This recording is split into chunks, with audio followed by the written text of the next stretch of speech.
Na alegria e na tristeza, na saúde e na doença, até que a morte nos separe.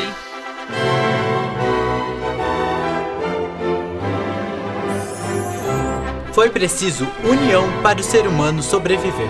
Isolado, o ser humano jamais teria chegado até aqui.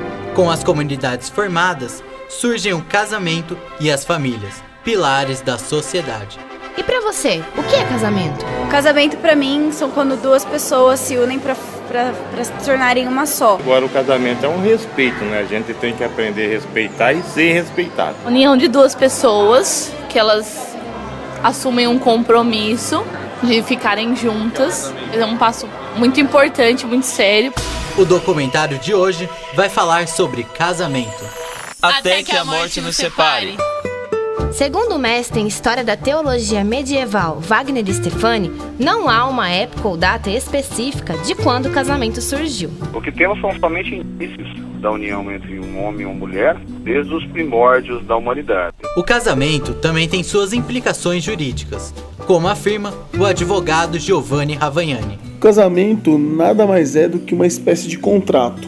Ele está alocado no ordenamento jurídico brasileiro, no Código Civil. Ele é um contrato bilateral, ou seja, celebrado por duas partes com uma finalidade, que é constituir uma família com a comunhão total de vida. Para Wagner Stefani, o que antigamente era o reconhecimento da formulação das famílias se tornou um evento social. O matrimônio não se tornou mais aquela coisa sacramental que havia, vamos dizer assim, há 30, 40, 50 anos atrás. Hoje nada mais, nada menos, o casamento é um evento social, né? Se perdeu praticamente a sacramentalidade do ritual. Se por um lado perdeu o significado sacro, por outro ganhou um preço bem alto. Segundo a assessora de evento, Cassandra von Zuben, muitos noivos não têm noção de quanto essa cerimônia pesa no bolso. Quando as noivas me procuram para organizar um evento, falam, olha, decidimos, vamos nos casar, escolhemos tal data. Elas chegam muitas vezes aqui sem noção de quanto que elas vão gastar. Muitas vêm com um orçamento, nós temos 20 mil. 20 mil não dá para fazer absolutamente nada. Pensando que num buffet hoje, um buffet bom, médio para bom, é um buffet que custa R$80 por pessoa. De casamento são 200 pessoas, você já tem R$16 mil. Então, tudo hoje é de 1.000 para cima, né? Cassandra afirma que apenas 5 itens são, de fato, importantes para o evento. São alguns itens, que na verdade que é o que eu trabalho com elas como prioridade e é o que você precisa ter para o seu casamento acontecer. Tem muita coisa que hoje em dia existe no casamento, mas não precisa. Se você não tiver, ele acontece da mesma forma. Mas você precisa do salão, você precisa do buffet, da decoração, da música e da foto e filmagem. Esses 5 itens são carro-chefes. E é por eles que a gente sempre começa. E são os mais caros, tirando a parte de assessoria, né? Esses 5 fornecedores aqui, o seu casamento precisa ter, senão ele não vai acontecer. Mas não é só nas festas que os noivos precisam de planejamento financeiro. Quem quer casar no religioso tem que desembolsar pelo menos R$300 só para o aluguel da igreja, sem contar com o valor da decoração e o vestido. Quer saber mais sobre o casamento? Então não desligue o seu rádio. No próximo bloco você confere como o casamento é visto no contexto religioso e de que maneira são realizadas as cerimônias. Isso mesmo, nós voltamos já. Até que a morte nos separe. Saiba o que fazer para não deixar a dengue entrar na sua casa. Mantenha seu quintal sempre limpo. O mosquito bota seus ovos em qualquer lugar que junte água. Não deixe juntar água nos vasos e troque as plantas aquáticas por plantas de terra. O melhor remédio é a prevenção. Colabore para viver bem na sua cidade. Atenção para assalto no centro da cidade. Meus amigos, é hora de comprar. Não entendi, patrulha. Pode repetir? O suspeito fugiu. Sinta todo o poder da refrescância. E agora? Uma rádio ilegal atrapalha a comunicação de aviões, da polícia e dos serviços de saúde. Não contribua com esse crime. Não anuncie em rádio ilegal. Uma campanha da ABERT, Associação Brasileira de Emissoras de Rádio e Televisão. Tá na hora de vacinar. Leva leva o seu filho lá. Quem ama, cuida, leva pra vacinar. Não se esqueça que para a criança crescer com saúde é fundamental a vacinação. Por isso, não deixe para a última hora. Vai, leve o seu filho para vacinar. Vai lá, vai lá. Leve o seu filho pra vacinar. Até que a morte nos separe. Voltamos com o documentário Até que a Morte nos Separe. Largo tudo se a gente se casar domingo, na praia, no sol, no mar, ou num navio a navegar, num avião a decolar, indo sem data pra voltar, toda de branco no altar. Quem vai sorrir, quem vai chorar? Ave Maria, sei que há uma história pra sonhar. Nesse bloco, nós vamos falar um pouquinho sobre o casamento religioso. Parte fundamental da escolha do casal, a cerimônia e os princípios que serão aplicados nela, envolvem não só os noivos, mas a família como um todo. Isso pode gerar um conflito, mas também pode ser a solução para o casal. Foi o caso da jornalista Simone Ota, que se casou em uma cerimônia budista. Bom, na época, o meu marido, ele era católico e eu era budista, mas ele quase nunca ia à missa. E ao mesmo tempo, assim, ele começou a conhecer um pouco mais da filosofia e admirar as pessoas que seguiam essa filosofia. Então, foi uma iniciativa dele que nós nos casássemos numa cerimônia budista. A cerimônia budista pode ser realizada nas sedes ou também em outros lugares. Durante a celebração, são entoados mantras. A gente faz o nosso mantra, que é o Nam-myoho Renge-kyo, que é ali que nós acreditamos que seja a lei do universo e da vida. Então, a partir do momento que você repete esse Nam-myoho Renge-kyo, a sua vida entra em sintonia com o universo e aí as coisas começam a se encaixar, você consegue sentir um bem-estar, uma tranquilidade, tem sabedoria. Então aí nós fazemos por cerca de 10 minutos a repetição desse mantra. No budismo, tudo gira em torno da lei de causa e efeito, o que pauta toda a vida do adepto. Isso inclui motivos de separação. Se eu faço alguma coisa errada, eu sei que eu vou ter um efeito negativo. Se eu faço algo positivo, eu tenho um efeito positivo. Então é isso que pauta a minha vida. Então, assim, se eu me separei por traição, eu vou arcar com as consequências dessa traição. Já no catolicismo, existem 7 sacramentos: batismo, crisma, eucaristia, penitência, unção dos enfermos, ordem e matrimônio. Mas, ao contrário do que se pensa, o matrimônio surgiu bem antes dessa religião. O diácono Márcio Marcelo afirma: o casamento já é uma coisa bem mais antiga do que a Igreja Católica.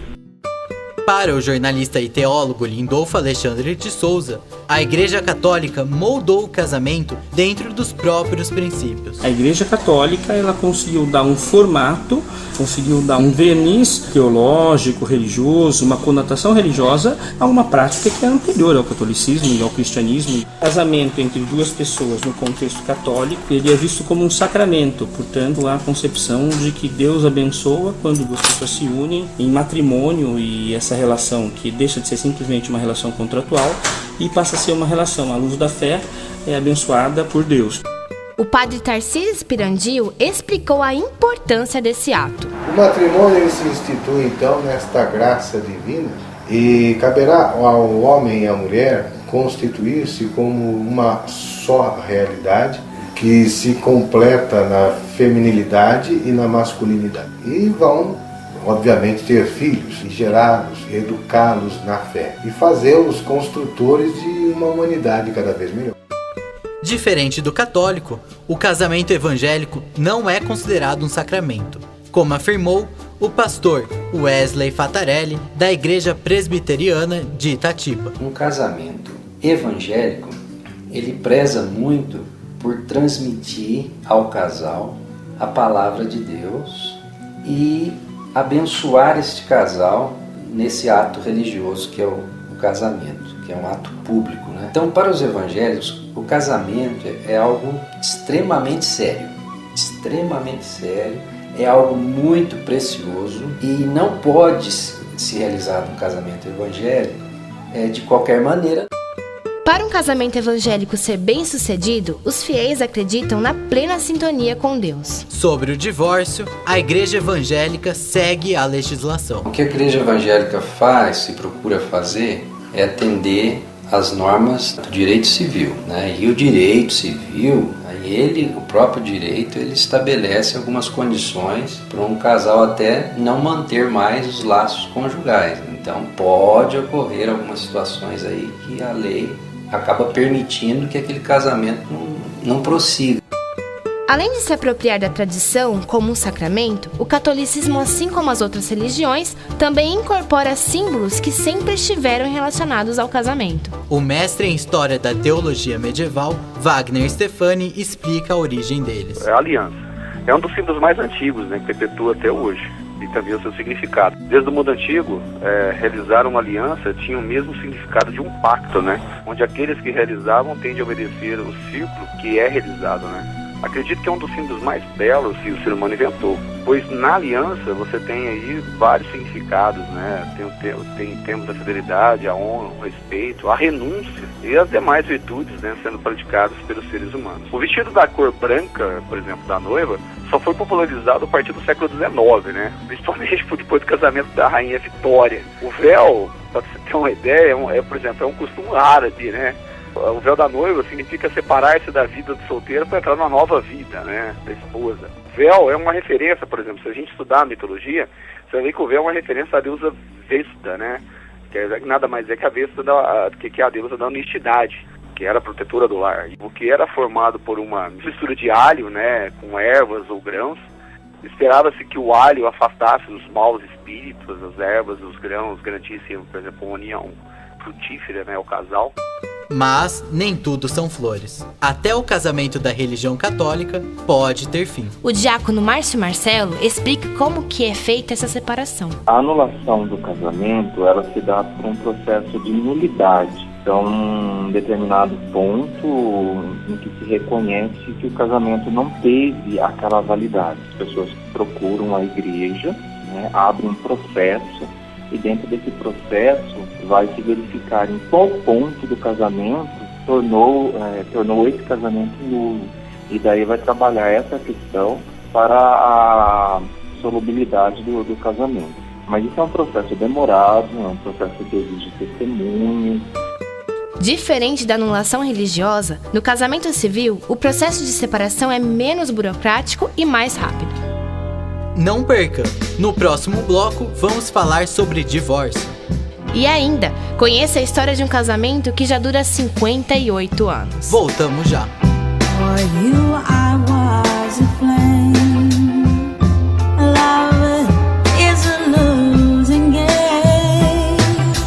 Até que a morte nos separe. Saiba o que fazer para não deixar a dengue entrar na sua casa. Mantenha seu quintal sempre limpo. O mosquito bota seus ovos em qualquer lugar que junte água. Não deixe juntar água nos vasos e troque as plantas aquáticas por plantas de terra. O melhor remédio é a prevenção. Colabore para viver bem na sua cidade. Atenção para assalto no centro da cidade. Meus amigos, é hora de comprar. Não entendi, patrulha. Pode repetir? O suspeito fugiu. Sinta todo o poder da refrescância. E agora? Uma rádio ilegal atrapalha a comunicação de aviões, da polícia e dos serviços de saúde. Não contribua com esse crime. Não anuncie em rádio ilegal. Uma campanha da ABERT, Associação Brasileira de Emissoras de Rádio e Televisão. Tá na hora de vacinar, leva o seu filho lá. Quem ama, cuida, leva pra vacinar. Não se esqueça que para a criança crescer com saúde é fundamental a vacinação. Por isso, não deixe para a última hora. Vai, leve o seu filho pra vacinar. Vai lá, vai lá. Leve o seu filho pra vacinar. Até que a morte nos separe. Is my love, is my love. Se botar teu amor na vitrine, nem vai valer R$1,99. Estamos de volta com o documentário Até que a Morte nos Separe. O assunto agora é divórcio. O advogado Giovanni Ravagnani explica sobre o fim do matrimônio. O casamento, a sociedade conjugal, pode ser extinta de 4 maneiras diferentes: a anulação do casamento, a separação, a morte de um dos cônjuges e o divórcio. E o que é o divórcio? O divórcio é a dissolução definitiva do casamento. Ou seja, o famoso não tem mais volta. O casamento acaba de forma que ele nunca tivesse existido. De acordo com o IBGE, Instituto Brasileiro de Geografia e Estatística, os casos de divórcio aumentaram 45% no ano de 2011, em relação ao de 2010. O que significa o fim de 351 mil casamentos, o maior número de divórcios registrados no Brasil. A separação pode ser um acordo entre o casal. Caso contrário, o sonho do casamento pode acabar em pesadelo. Ravagnani conta como isso acontece na justiça. O divórcio ele pode ser tanto consensual como litigioso. O divórcio consensual ocorre quando as partes, seja o marido, seja a mulher, ambos decidem romper a sociedade conjugal. E o divórcio litigioso, ele ocorre quando uma das partes não deseja rescindir a sociedade conjugal, mas outra deseja. Ou então, por exemplo, quando as partes desejam rescindir a sociedade conjugal, mas não entram em acordo com alguns outros pontos específicos, por exemplo, com relação à guarda dos filhos menores, se eles existirem, ou, por exemplo, com relação à pensão alimentícia. Mas o que leva um casal a se separar? A falta de sintonia pode ser um desses motivos, como é o caso da enfermeira Wanda Jimenez. O casamento acabou porque já vinha por um período de desgaste, que eu fiquei casada há 18 anos, a relação desgastou, a gente já não falava a mesma linguagem, não combinava e decidimos nos separar. Já a infidelidade é um dos principais fatores do fim de muitos casamentos. Foi assim que aconteceu com a professora Edna Santos. Tudo começou com uma traição. Independente de qual seja a parte que avança o sinal no negativo, é porque não houve diálogo, as pessoas elas não conversaram, porque as pessoas não se entenderam, e aí vai havendo aquele distanciamento. Com o fim do casamento, surgem outras obrigações. Entre elas, a pensão alimentícia, como explica Ravagnani. Pensão alimentícia, ela é basicamente uma obrigação que os ex-cônjuges têm um para com o outro após o casamento. Ela tem uma origem histórica, principalmente fundamentada nas antigas estruturas dos casamentos, na qual o homem era o provedor, o único trabalhador da célula familiar, e a mulher ficava em casa, cuidando dos filhos, cuidando dos afazeres domésticos. E o que acontecia? Quando cindida eventualmente a relação conjugal antigamente, a mulher ficava a ver navios, pois ela não mais tinha seu marido ao seu lado, lhe dando dinheiro, trazendo para casa o dinheiro para a célula familiar, e ficava sem guarnecida de nenhum provento financeiro. Então a lei ela veio naquela época justamente para equiparar os investimentos que cada um dos cônjuges faz no casamento. Então a pensão alimentícia vem para reestruturar essa questão.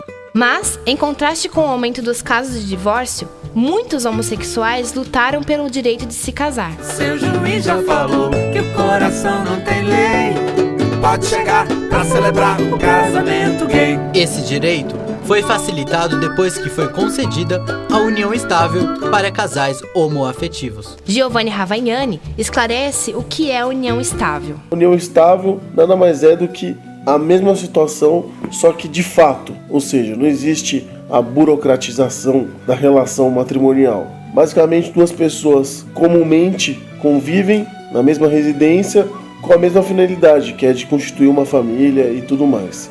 Antigamente existia uma pequena diferença entre a união estável e o casamento. A Constituição, a lei, as leis do Brasil faziam essa distinção. No entanto, a Constituição de 1988 equiparou a união estável ao casamento. Ou seja, na prática, não tem nenhuma distinção entre a união estável e o casamento. São dois institutos jurídicos que, apesar de serem muito semelhantes, se diferem apenas pela sua formalização, pela sua burocracia. O casamento ele exige a formalidade, todo um certo procedimento para que o casamento se realize. A união estável não. ela apenas se perfaz, ela já existe apenas com a convivência entre duas partes, entre um homem e uma mulher na mesma residência, com a finalidade de constituir uma família. Mesmo dentro do movimento gay, não existe um consenso sobre a união civil homoafetiva, como afirma o antropólogo e ativista LGBT Tiago Duque. É claro que muitos acham que é estratégico conquistar a união civil para depois conquistar outras legislações, mas outros, mais movimento social, mais radicais, no bom sentido do seu radical, né, acham que a luta poderia ser por criação de novas comunidades em vez de famílias, né, e não por uma reprodução de uma experiência tradicional conservadora, né. Mas essa questão é uma disputa ainda no Brasil, não há consenso dentro do movimento LGBT, mas os grupos tendem a, na sua maior parte, ser pró-união civil. Segundo Havaiani, não existem distinções entre o casamento heterossexual e o homossexual. Recentemente, o CNJ, que é o Conselho Nacional de Justiça, editou uma portaria regulamentando as uniões civis homoafetivas, as equiparando ao casamento. O censo de 2010 e 2011 do IBGE levantou pela primeira vez o número de casais homossexuais. E foi divulgado que existem 60 mil uniões homoafetivas. Giliane Eugênio e Cris Freitas vão se casar em dezembro de 2013. Giliane comemora esse direito. Pra mim casamento é tudo, né? Casamento pra mim muda a visão de tudo, porque você tem direitos. Casamento pra mim hoje, vamos ver, é uma estabilidade, entendeu? É uma segurança que eu tenho de que eu vou estar amparada, assim, sei lá, uma segurança de eu estar amparada pela lei, por outros termos também. Eu sei que eu vou ter a pessoa mais tempo do meu lado. Mas o que motiva um casal a dizer sim perante a justiça? Com certeza, o ingrediente principal de um casamento é o amor. Foi assim que aconteceu com Floriano e Terezinha, que estão casados há 58 anos. Para Floriano, o dinheiro é um grande problema em uma relação nupcial. Graças a Deus nunca tivemos muita dificuldade, mas eu acho que uma das principais dificuldades, uma das grandes dificuldades é o dinheiro.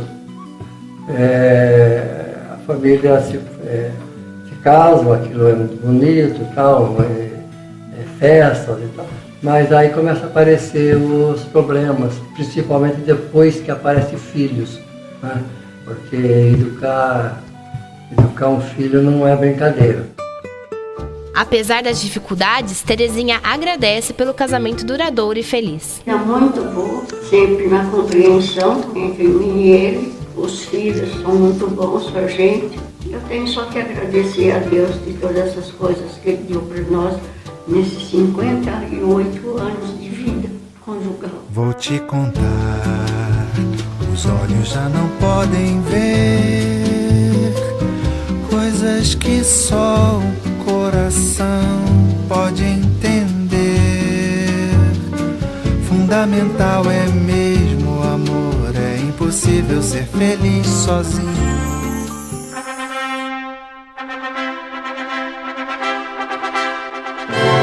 Esse radiodocumentário foi produzido pelos alunos do 2º ano de jornalismo da PUC Campinas. Reportagem e texto por Ananda Porto, Betina Pedroso, Camila Araújo, Gustavo Loron, Maurício Amêndola, Natane Parese e Rafaela Cassia. Narração de Gustavo Loron e Camila Araújo, sob a orientação da professora Rose Bars. Na alegria e na tristeza, na saúde e na doença, até que a morte nos separe.